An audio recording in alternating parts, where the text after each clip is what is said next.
भारतवर्ष में हमारे धीरेंद्र शास्त्री जी महाराज और हिंदू राष्ट्र का निर्माण के लेके जो सारा भारत में एक चेतना जागृत करने का काम चला रखे हैं।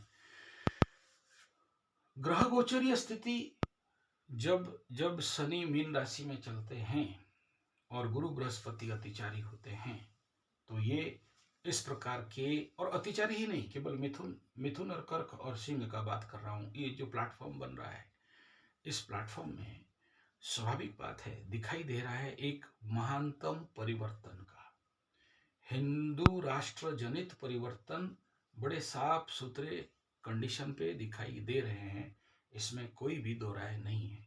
लेकिन प्रश्नवाची यहाँ पर आके ये सृष्टि हो रहा है, क्या इस प्रकार का हिंदू राष्ट्र केवल जागरण और इस प्रकार के आंदोलनात्मक या पथ यात्रा में हो सकता है क्या? गलत नहीं है, ठीक कर रहे हैं, रास्ता ठीक है, लेकिन उनके कुंडली के अनुसार, जितना मैं उनका कुंडली को अध्ययन किया हूं, उन कुंडली के अनुसार जो कुछ भी निर्णयात्मक पदक्षेप उनके माध्यम से, श्री महाराज के माध्यम से लिया गया है, और उसके साथ कुछ साधु संत और भी कथावाचक इत्यादि जड़ित है। हालांकि जिस प्रकार का साधु संतों का वहाँ हुजूम होना चाहिए वो नहीं दिख रहा है, उस लेवल का नहीं है। बाकी बहुत सारे ऐसे संत, पंथ, मठ, मठाधीश और जितने सारे अखाड़ा हैं उनका वहाँ पर नहीं दिखाई दे रहा है। लेकिन जिस प्रकार का परिस्थिति यहाँ पर बिल्डअप होते हुए जा रहा है वो, और जिस प्रकार के वर्तमान समय में जनमानस के द्वारा उनको सोशल मीडिया के माध्यम से हो या बाकी माध्यम से हो, उनको लोगों का हुजूम, भीड़ और उनका सपोर्ट मिल रहा है, वो तो बहुत सराहनीय और उत्तम विषय है, इसमें कोई दो राय नहीं है। परंतु प्रश्नवाची ये है कि यहाँ का सफलता कितना दूर तक हो सकता है, और इस कार्यक्रम के समय क्या बाकी धर्मावलंबी लोगों का इस प्रोजेक्ट के पीछे, इस प्रोजेक्ट के लिए माइक्रो अहंकारात्मक परिस्थिति का सृष्टि नहीं होगा? होगा, हो रहा है और भी होगा। तो क्या ये परिस्थिति हिंदू सनातन राष्ट्र निर्माण के लिए प्रयोज्य पदक्षेप है? हाँ है, लेकिन उसके साथ आंदोलनात्मक कार्यक्रम के साथ आवश्यकता है निर्माणात्मक रचनात्मक कार्यक्रम को भी। ये मेरा विचार है, मैं कोई विरोध नहीं कर रहा हूं या उस भाव से नहीं कह रहा हूं। मेरा एस्ट्रोलॉजिकल मालिका सोशियो पॉलिटिकल जियोपॉलिटिकल डायमेंशन से इस बात को रख रहा हूं, और बड़े सूक्ष्मता के साथ और बहुत अच्छे लेवल पे धीरेंद्र शास्त्री जी महाराज इस काम को कर रहे हैं, इसमें कोई दो राय नहीं है।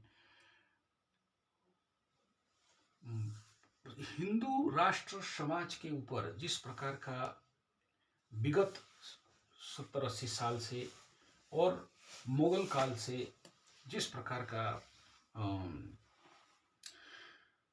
आक्रमण हुआ है, या जिस प्रकार का धर्म का नाश करने के लिए, हिंदू सनातन को दबाने के लिए जिस प्रकार का भी एक्टिविटीज कार्यक्रम किया गया है, वो कोई साधारण बात नहीं था।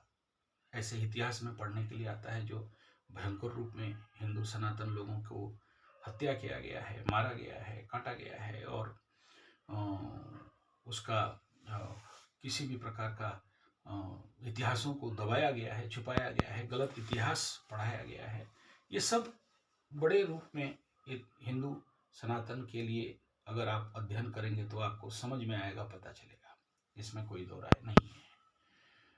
प्रश्नवाची यहाँ पर यह है कि अगर ये सब हुआ है और वर्तमान समय में आप लोग कई बार मेरे संजय G75 टेस्ट एस्ट्रोथेरेपी चैनल में आप सुनते होंगे, आध्यात्मिक गुरुकुल, स्वावलंबन Gurukul, astro Gurukul, astrological Gurukul, palmistry Gurukul, इत्यादि इत्यादि का शब्दों का मैं नाम लेता हूँ।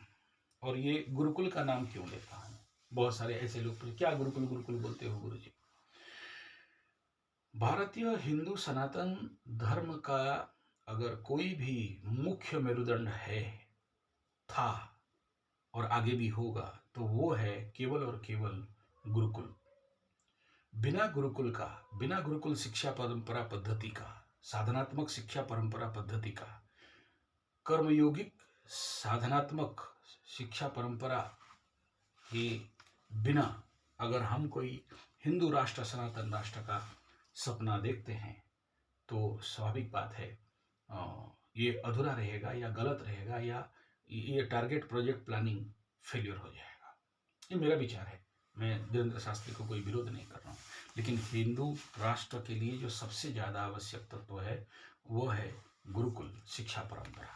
क्योंकि अगर आप इतिहास में जाके देखोगे तो आपको समझ में आएगा कि जितने भी विधर्मी लोग इस देश में आए, इस देश के साथ जो कुछ भी हिंदू राष्ट्र और हिंदू सनातन और हिंदू सभ्यता और हिंदू संस्कृति और हिंदू धर्म के ऊपर, सनातन धर्म के ऊपर किसी भी प्रकार का आक्रमण किया गया या बर्बाद करने का कगार किया गया, चाहे वो मुगल पीरियड में हो चाहे अंग्रेज पीरियड में हो, तो सबसे बड़ा काम एजुकेशन सिस्टम को तोड़ना ही था। चाहे बिहार का बड़े बड़े नालंदा विश्वविद्यालय से लेके बाकी जितने सारे गुरुकुल इत्यादि थे, उन सभी गुरुकुलों को ध्वंस करने के उपरांत ही उनका जो धर्म का प्रचार और उनका जो हमारे जो देश का संस्कृति का विनाश के बाद, गुरुकुल का विनाश के बाद ही वो लोग इस देश में लंबे समय तक हिंदू सनातन धर्म के ऊपर राजूती या ओवर पावर किए। और जब तक हम लोग सब कुछ कर देंगे, गुरुकुल नहीं करेंगे, तो फेलियर प्रोजेक्ट है। इसलिए ये समझना बहुत जरूरी है कि हमारे हिंदू धर्म के अगर कुछ भी महानतम कार्य करना है या कोई भी सफलतम कार्य करना है तो एक ही रास्ता है और वो है गुरुकुल का निर्माण। क्योंकि गुरुकुल का निर्माण अगर हो गया तो स्वाभाविक बात है मैन मेकिंग, नेशन बिल्डिंग का काम हो जाएगा। क्योंकि जब तक मनुष्य निर्माण नहीं होंगे तब तक किनको लेके हिंदू। आप सोचो, भारत का इतना लंबा कालखंड में, स्वाधीनता के कालखंड में एक काम नहीं हो पाया 1857 से लेके अभी तक, और वो है जिसके लिए सिपाही विद्रोह हुआ, मंगल पांडे से लेके, तात्या टोपे से लेके, झांसी रानी से लेके गौ माता का रक्षा, जो कि हम लोग करीब करीब 150 साल से इस कार्य को अब तक संपूर्ण रूप में सफलतापूर्वक गोरक्षा का काम अभी तक नहीं कर पाए। और जिस हिंदू के सभी बिंदु में एक ही चीज सामने आता है और वो कुछ नहीं है, केवल और केवल गौ माता। क्योंकि गाय नहीं है तो हिंदू नहीं है, और गाय है तो हिंदू है और सनातन है। और आप अगर नवग्रह के ऊपर और आध्यात्मिकता के ऊपर और एस्ट्रोलॉजिकल लेवल के ऊपर किन्हीं भी विषय को आप अगर बड़े ध्यानपूर्वक देखोगे तो आपको समझ में आएगा कि हिंदू सनातन धर्म का एक ही मात्र मूल तत्व है और वो है गाय, और दूसरा है गुरुकुल, तीसरा तो मुख्य विषय है गौ अग्नि ब्राह्मण सन्निधो। वो सब लंबे लंबे बात हो जाएंगे, लेकिन मेरा यहाँ पर जो मुख्य अभिप्राय है वो अभिप्राय ये है, जो भी धीरेन्द्र शास्त्री जी कर रहे हैं वो अच्छा है, गुड है, करने चाहिए, लेकिन जो मेन तत्व है वो गुरुकुल के ऊपर ही फोकस करना।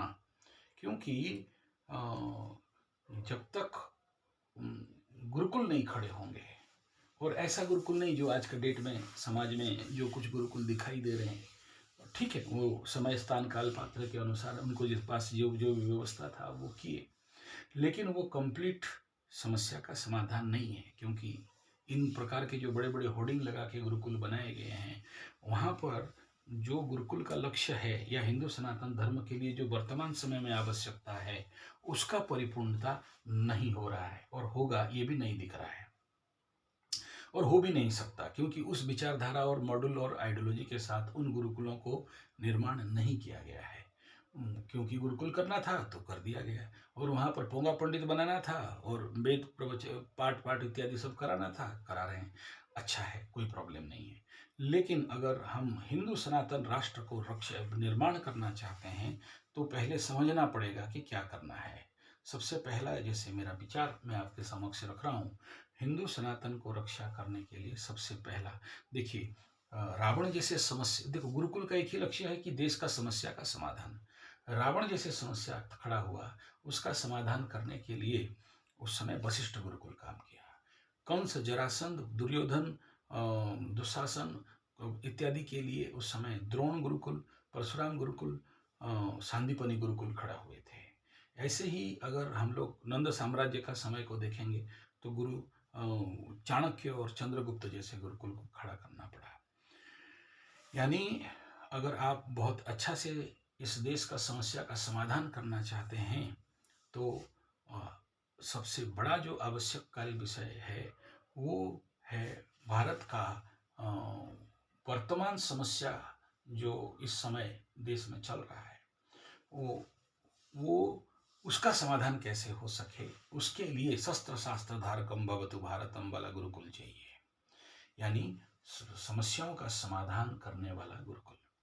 और हम लोग जो गुरुकुल यहाँ चला रहे हैं उसका लक्ष्य भी वही है कि ऐसा नहीं है कि खाली पोंगा पंडित बन गया, एस्ट्रोलॉजी पढ़ लिया, ज्योतिष पढ़ लिया, वेद पढ़ लिया, वेदांत पढ़ लिया, आध्यात्मिक शास्त्र पढ़ लिया और काम फतेह हो गया।